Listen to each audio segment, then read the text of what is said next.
Hey everybody, welcome to the Legal Hands to the Face podcast. I'm your host, Bill Colarulo. Very excited today to be starting a brand new podcast, Legal Hands to the Face. We're going to be focused on primarily Philadelphia Eagles football, but really all sports, all life, but with a major focus on something that's near and dear to my heart, Philadelphia Eagles. So if you're a football fan, this is the podcast for you. Who am I? Well, I'm an attorney. And I'm a huge fan just like you guys. I feel like I have a little bit of experience, a little bit of credibility. I played football. I did play college football at the Division III level, nowhere near the level of these guys. Worked for the Eagles for a little while. But really, I'm doing this because I love football, I love the Eagles, and I love to talk about it. The Legal Hands to the Face podcast with Bill Colarulo. So we're going to be doing this every single week after every Eagles game, talking about the game, hopefully bringing on different guests to give their perspective, whether it's medical doctors talking about injuries, other professionals talking about what they saw in the game, what they think can be improved. So hopefully we're going to have a lot of fun throughout the season, and it's going to be a great podcast that all you guys enjoy. So let's first take a look. Where do we stand with this Philadelphia Eagles football team? They're in training camp right now. They recently had their first preseason game against the Pittsburgh Steelers. They lost 24-16, but if the history has shown us anything, the preseason means nothing. The year they won the Super Bowl, I think they were 2-2 in the preseason. The year that they were horrible, Chip Kelly's last year, they had an unbelievable preseason. In fact, some of us may remember that game against the Green Bay Packers where Sam Bradford looked like the next Tom Brady. That did not come to fruition. Preseason can be deceiving. But what I really want to talk about today is, for some reason, there are a lot of people in this city and even nationally that are underestimating this football team. And I get it. They were horrible last year. They were worse than horrible. Their record, 4-11-1, doesn't even tell the story about how bad they actually were last year. They had bad coaching. And I love Doug Peterson. I'm a fan of Doug Peterson. He brought us the first Super Bowl. I will always have a place in my heart for him.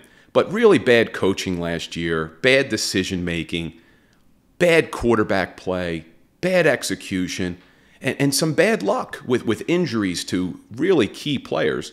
Some would even say that that wasn't bad luck, that falls on the athletic staff, that falls on the medical training staff. I'm not sure I agree with that, but that's another aspect of people saying, this is a team that needs some improvement.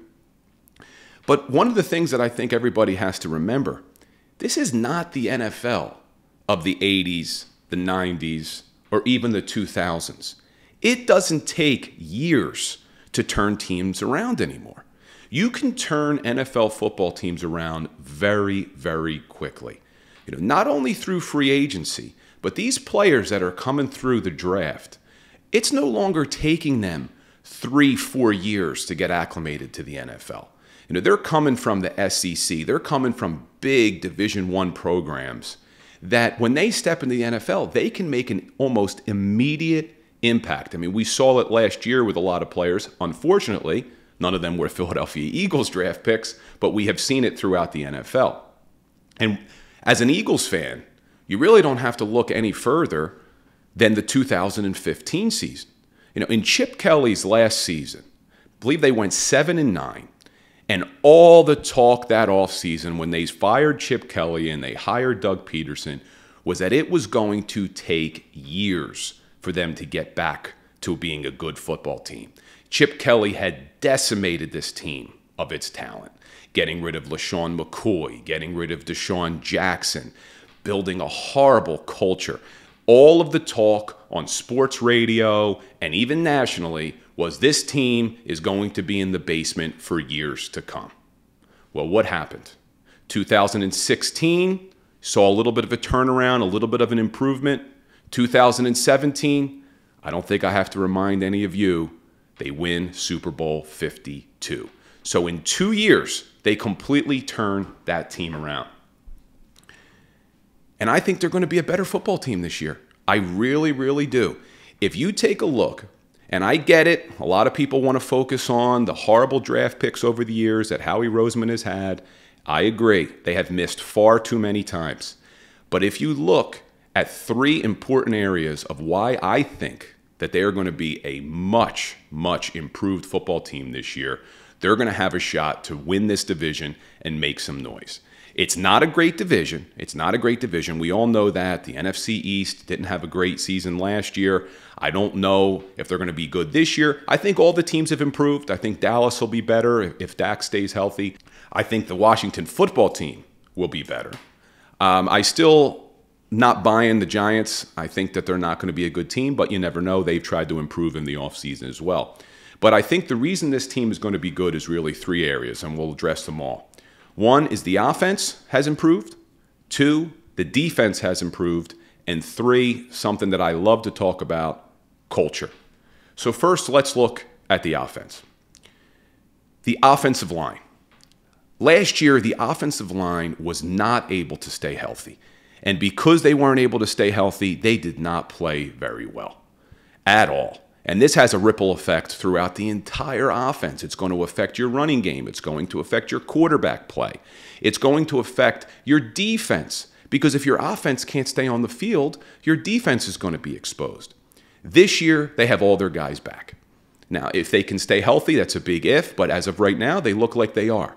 You know, you got Lane Johnson back. You have Brandon Brooks back. Jason Kelsey, Iron Man last year, he's back.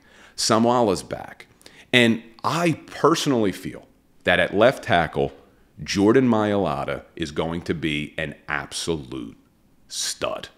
He looks like he is going to be a stud. What this guy has been able to do in the few years from coming over from Australian football to now, first of all, he is just a massive human being. Massive human being. And he is an athlete. And with the coaching he's got from the offensive line coach on the Eagles, which was a huge deal that he came back, Mailata is going to be a stud. And as much as we want to give Howie Roseman a hard time, and he deserves it for his draft picks, Jordan Mailata was a 7th-round draft pick. If he turns out to be what I think he's going to be, which is a stud left tackle, and you got him in the 7th round, that is a steal. And you got to give Howie Roseman props. Now, on the flip side of that, they used a first-round pick 2 years ago on a left tackle, and Andre Dillard, which I don't like calling guys busts, especially this early, but from all accounts, it looks like he may not be who they thought he was in the first round. But that's a wash. You know, if you wasted a first-round pick, I get it. I'm not happy about it. But if you can replace that first-round pick with a 7th-round pick who's a stud, I'm willing to take that exchange. So with an improved offensive line this year, you should automatically see improved quarterback play. Now, that's a big question mark on this team. Can Jalen Hurts be the guy? Can he be the franchise quarterback who's going to be able to lead this team to wins? Whether you're a fan of Jalen Hurts or not, we really won't know that until he's in these games and he's playing. You know, we only have a small sample size. We have 4 games that we saw him play. I personally think he's going to be a very good quarterback for this team. You know, according to most experts, his weakness is going to be potentially his throwing ability. You know, we know he has the ability to run, but what the experts always talk about is, can he make the tough throws? Does he have a strong enough arm? Is he accurate enough? You know, we will see. We will see. Time will tell if that's the case.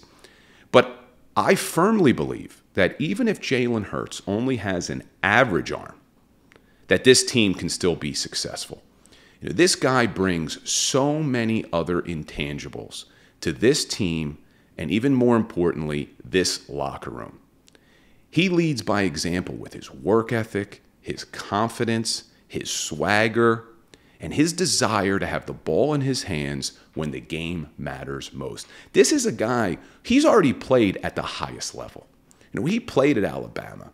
He played at Oklahoma. He played in big games. He went through a lot of adversity. You know, I don't have to go over it. I'm sure you all heard the story, how he lost his starting job, had to come back in and win a game, and he did it.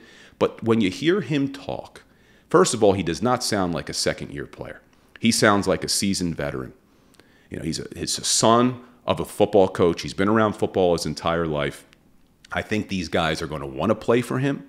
I think he's going to keep these young guys focused, working hard. And I just really, really like everything he brings to the table.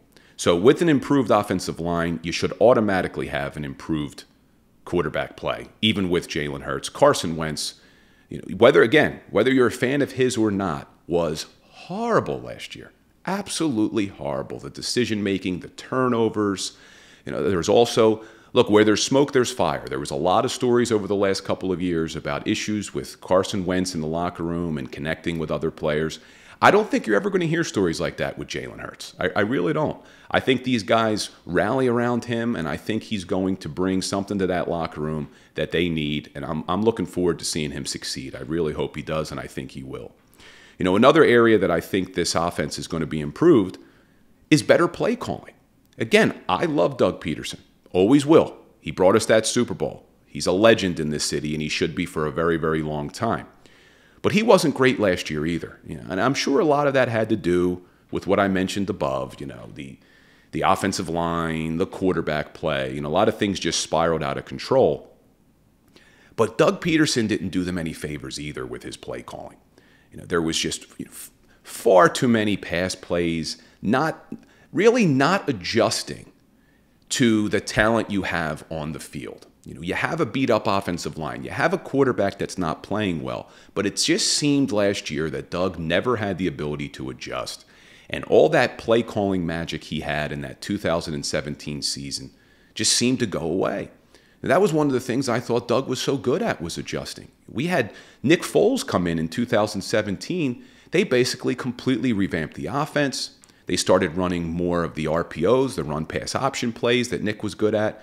But for whatever reason, last year just really spiraled out of control. And I think with Nick Sirianni, I think this is going to be a guy who's going to be a better play caller this year. And for a few reasons. One, we know from Indianapolis that they like to run the football. They like to mix it up. They like to run screen passes.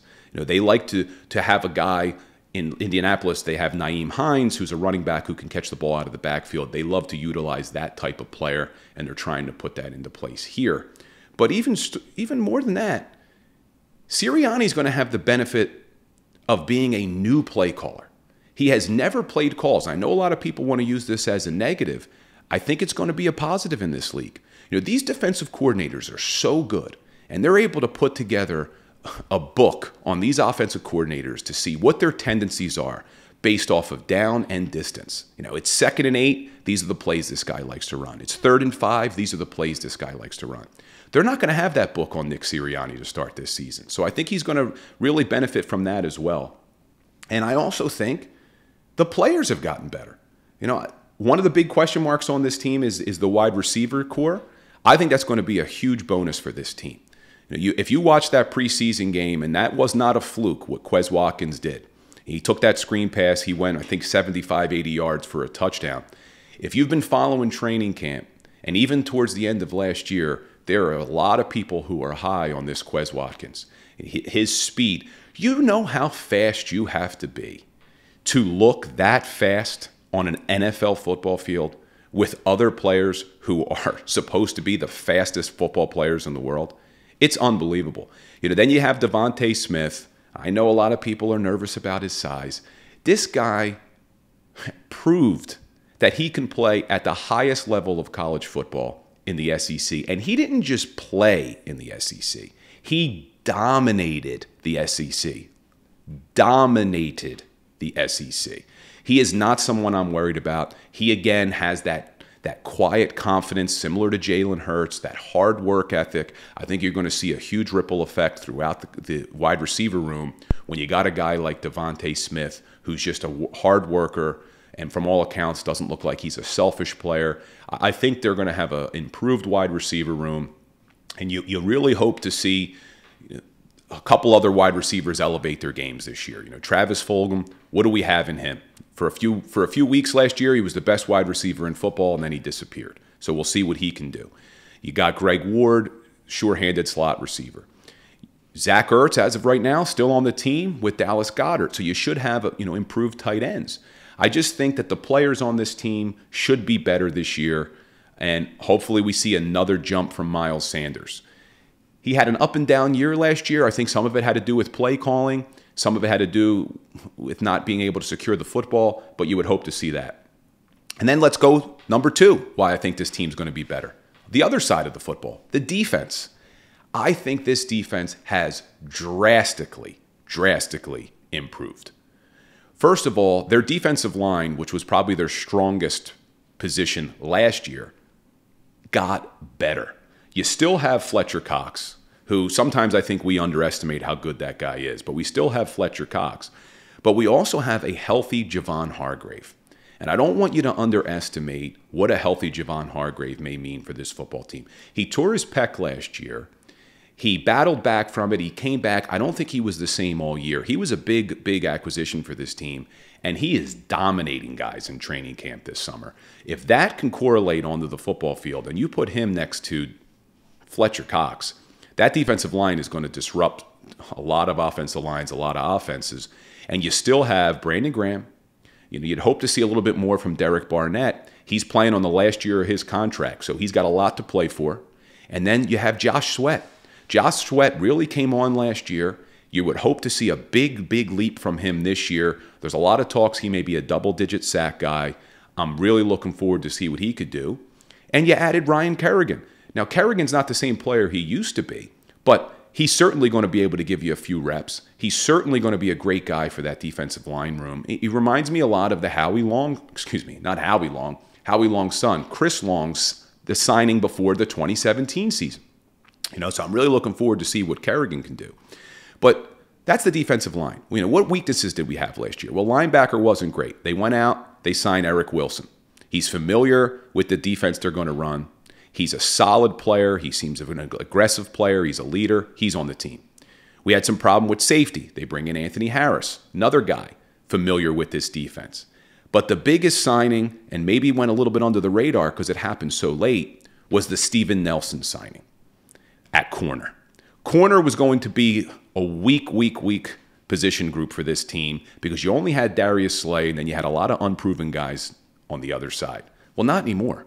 Steven Nelson is a very good corner. A very good corner. They got him on a cheap one-year deal because essentially he didn't get the money he thought he would get in free agency. So not only is he a good player, he's going to be playing hard because he needs that next contract. So you're going to see a lot from Steven Nelson, I think. And then we get on Howie about his draft picks, but they drafted this rookie, Milton Thompson, in the 3rd round.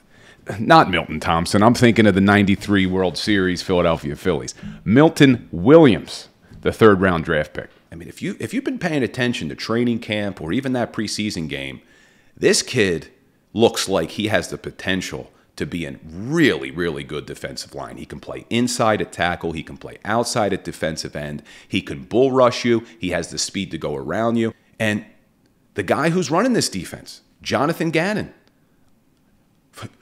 he was if you follow the NFL, this was a guy that a lot of people were talking about as a defensive genius. You know, this was a guy who came up, you know, through the Minnesota Vikings. He worked with their head coach. I'm drawing a blank on his name now, but a solid Mike Zimmer. So he worked under Mike Zimmer. But I really like, if you hear this guy Jonathan Gannon talk, I love what he says. I love the principles he's trying to put in place. You know, I think you're going to see one of the areas that the Eagles defense has struggled for the last few years has been turnovers. Gannon is making that a point of emphasis all through training camp. Turnovers. They're going after the ball. They're trying to strip the ball. They're trying to pick the ball off. You know, so I really am really excited to see what this defense is going to do this year. I think that's going to be the strong point on this team. I think the defense is what's going to carry them. And then finally, why I think this team is going to be improved, and you can't underestimate this. You know, I know a lot of old timers, they think all this is, you know, baloney and it doesn't matter. Culture. Okay? I run a law firm. One of the things we focus on is culture. Any good business, any good team, if you don't have a strong culture, the chances of you being successful are slim. And what Nick Sirianni is trying to do, whether or not he's got the X's and the O's, we'll find out. But there is no denying that he is attempting to bring a different culture to this team. You hear the way he talks. You see what he emphasizes.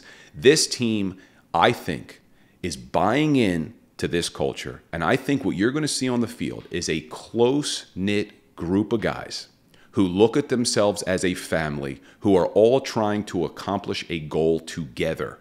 And when you have 53 guys who look at each other like family, who are willing to run through brick walls for one another, you're going to see positive things happen on that football field. You're not going to get those, there's ups and downs to every season. And the way you handle those ups and downs is really what makes or breaks successful football teams. I think by having this strong culture in place, you're going to see a football team that is successful, that has each other's backs, that's going to work hard. And really, that's all you can ask for, right? Why do we in Philadelphia love certain players? We loved Brian Dawkins because no matter what, you got 110%. That guy would do anything to win a football game. And I think that is what Nick Sirianni is trying to create. He talks about competition constantly. Everything is a competition. This is going to be an aggressive football team. It's going to be a football team that has each other's backs. And I'm really looking forward to this season. A lot of people are down on them. I'm telling you, you heard it here first. They are going to have a decent year. I think they're going to win the NFC East. Super Bowl, probably not. It's their first year with a new coach, but I think you're going to see some major steps forward. I don't think they're going to be as bad as everyone says they're going to be, and I think we're going to be happy with the way this year goes. Thanks for listening to the first ever Legal Hands to the Face podcast. Like I said, I'll be coming to you guys every week following Eagles games. I'm really looking forward to this. Be on the lookout. We're going to have some great guests. And subscribe, Legal Hands to the Face. Talk to you soon, guys.